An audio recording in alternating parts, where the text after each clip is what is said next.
Today I will show you a prehistorical adventure film from 2018, titled Alpha. Spoilers ahead.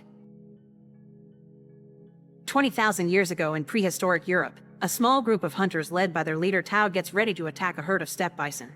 They create a wall of spears that causes the bison to stampede off a cliff, but 3 of them stay back, and one particular bull goes after Tao's son Keta. After savagely hitting him with its horns, it drags him to the edge of the cliff, where Keta falls to the abyss after Tao hits the beast with his spear. This all begins 1 week earlier, when the teenagers of the tribe are tested on their spear-making skills. The only ones to pass are Keta and his friend Kappa, so they will be brought to the last hunting expedition before winter comes. As part of the ritual that marks them as adults now, they also get beat up by the other men to learn that pain will journey with them, and they are blessed by the local shaman by the campfire.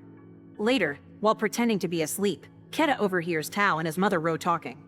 Ro does not think he is ready to hunt because he leads with his heart, not his spear, but Tao believes Keta must do his part and prove himself to the tribe. The next morning, the hunting party leaves after saying goodbye to their loved ones and getting the shaman's blessing. Ro even gives Keta an extra piece of fur as a safety token. The party begins traveling across the land by following the sacred path left by their ancestors, who have made a series of rock sculptures that leave a trail for them to follow. The hand paintings on them point at the direction they must take to the hunting ground. During the trip, they come across another hunting party led by Zai, an old friend of Tao's who has recently lost his son. Both parties begin traveling together then. Whenever he has the chance, Keta tries to prove himself to his father, but he is not able to start a fire and cannot bring himself to kill the boy the other men capture, so he feels like a failure. One night, while they are eating by the fire, they hear a noise behind them, so they swiftly jump onto a defensive position. When nothing comes, they quickly relax, which proves to be a mistake. A cave lion suddenly jumps out and snatches Kappa, who it takes away to feed on. The next morning, the men build a cairn to give Kappa a memorial service that symbolizes the passing of one's spirit to the afterlife. The trip continues with only stops to hunt and rest. One evening, when they find a large and safe cave to sleep in, Tao takes the chance to make Keta get a tattoo of the constellations just like him. That way he'll always find a way home. It takes a good amount of days, but eventually, they find a trail of dung that takes them to a herd of steppe bison, which brings the story back to the beginning. As he falls, Keta tries to hold onto a rough cliff edge, but he slips and lands on a further ledge, where he breaks a leg and falls unconscious. Desperate to save his son, Tao tries to climb down, but his fellow hunters stop him, pointing out it is too late. While the men bring the sleds to carry the bison on, Tao stays by the edge of the cliff, crying in denial.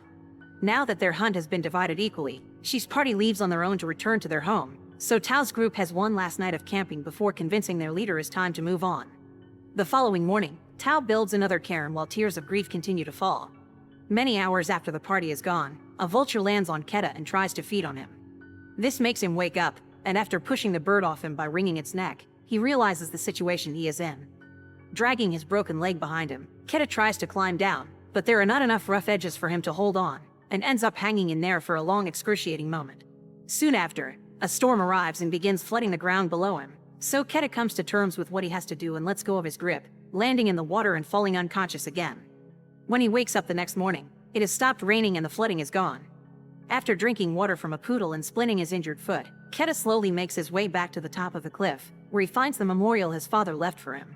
But Keta kicks it out in frustration when he realizes he has been left behind and must find his way home on his own. Keta begins traveling alone. He feeds himself bugs, fills his canteen in any poodle he can find, and climbs trees to sleep safely at night away from predators. When a pack of wolves finds him in the middle of the day, Keta runs to a tree again, stabbing one of the wolves when it grabs his leg before he finally climbs to safety. He stays on top of the tree until the wolves get tired of waiting and they all leave except for the one Keta injured. He prepares a spear to finish it off, but he cannot bring himself to do it, so he decides to ignore it instead.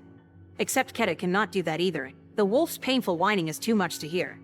Keta decides to help and, after tying up its snout not to get bitten, he picks up the wolf and carries it to the lake in order to clean its wound. Sadly, they cannot rest there for long because there are hyenas nearby, so Keta carries the wolf again until they find shelter in a cave where they can sleep safely.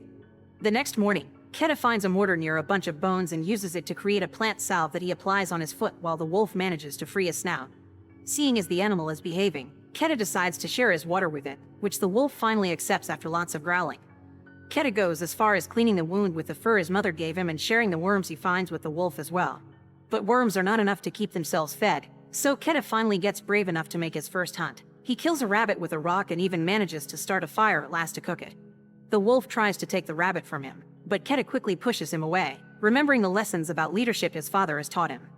He establishes dominance by always eating first and feeding the wolf after he is done. No matter how much he shares with it though, the wolf still will not allow him to touch it. Winter is quickly approaching and Keta must find a way home before snow begins to fall. He does not think he can make it without his father, but he has to try. After putting together enough supplies and struggling with the wolf to get his fur back, Keta leaves the cave and begins walking his way back, feeling frustrated because the wolf will not stop following him no matter how many times he tells it to go away. Eventually, Keta gives up and accepts the wolf as his new travel companion, even training it to come over when he whistles. Their first attempts at hunting together are a complete bust, but after a few tries, they manage to find a way to sync their attacks and get their prey without too much effort. At night, Keta double-checks they are going in the right direction by using the constellation tattoo on his hand, and the wolf begins sleeping next to him, even allowing him to touch it now that he has gained his trust. After an afternoon spent in the lake bathing and fishing, Keta decides to name the wolf Alpha. Their trip is taking so long that winter finally catches up with them and snow starts to fall. One evening while they are eating by the bonfire, they are approached by a pack of wolves that turns out to be Alpha's family. Knowing what it's like to miss your loved ones, Keta tells Alpha to go with them, so now he is left to continue traveling alone. As time passes, snowstorms become more common, so Keta is having difficulty making much progress each day, especially when he has a devastating dream of Tao arriving home and giving Ro the bad news. After a few days of walking through yet another storm, he comes across Alpha and its pack, but when he runs towards them, the ice breaks under his feet and he falls into the freezing water.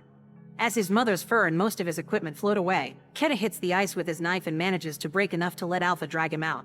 The two of them begin traveling together again, and later that night, Keta sleeps hugging Alpha to regain some warmth in his freezing body. After advancing a few more miles, they find a trail of tracks that they follow to a hut, but sadly, the owner has frozen to death. There is no food to be found, but Keta does grab a bow and arrow to hunt, ignoring Alpha's worry when he suddenly begins to cough up blood. Sometime later, the duo finds itself between a rock and a hard place. There are hyenas following them but also a very dangerous storm ahead of them, so they run until they find a cave to hide in. Unfortunately, the place is not empty. There is a cave lion that does not hesitate to attack them. Alpha fights it fiercely while Keta puts the arrow on his bow, concentrating to hit the right target. He manages to kill the lion and save Alpha, who still comes out heavily wounded from the fight. When they go back to very slowly traveling in the middle of the snowstorm, they find the sculpture that marks the sacred path, so Keta knows they must be close. His hope gets stronger when the northern lights appear above them one night, a sign that his ancestors must be guiding them. However, Alpha is too weak to keep going, and one day he finally collapses. Not wanting to leave his friend behind, Keta begins to carry the wolf in his arms, ignoring the fact he is also weak and continues to cough up blood. The conditions are so harsh that Keta eventually collapses as well. But then, he finds encouragement in a memory that comes to him in a dream. It is the conversation he overheard his parents having the night before they left. To help Ro not to worry, Tao had told her Keta is stronger than even himself knows. With newly acquired strength gained from his father's belief in him, Keta wakes up and picks up Alpha again, carrying it through the storm until they finally make it back to his tribe. Nobody can believe what they are seeing, and Tao cries as he tells his son how proud he is before taking him and the wolf into a tent to be taken care of. After Keta is patched up and fed, the shaman examines Alpha, quickly realizing what its problem is. Alpha is actually female, and she is giving birth. All the puppies are born safely and healthy, and the tribe welcomes them as part of the family. Years later, once the puppies have become proper adult wolves, they are assigned to hunters as partners and are taken to the next great hunt before winter. Make sure to subscribe and turn on notifications so you can watch more videos like this. Thanks for watching.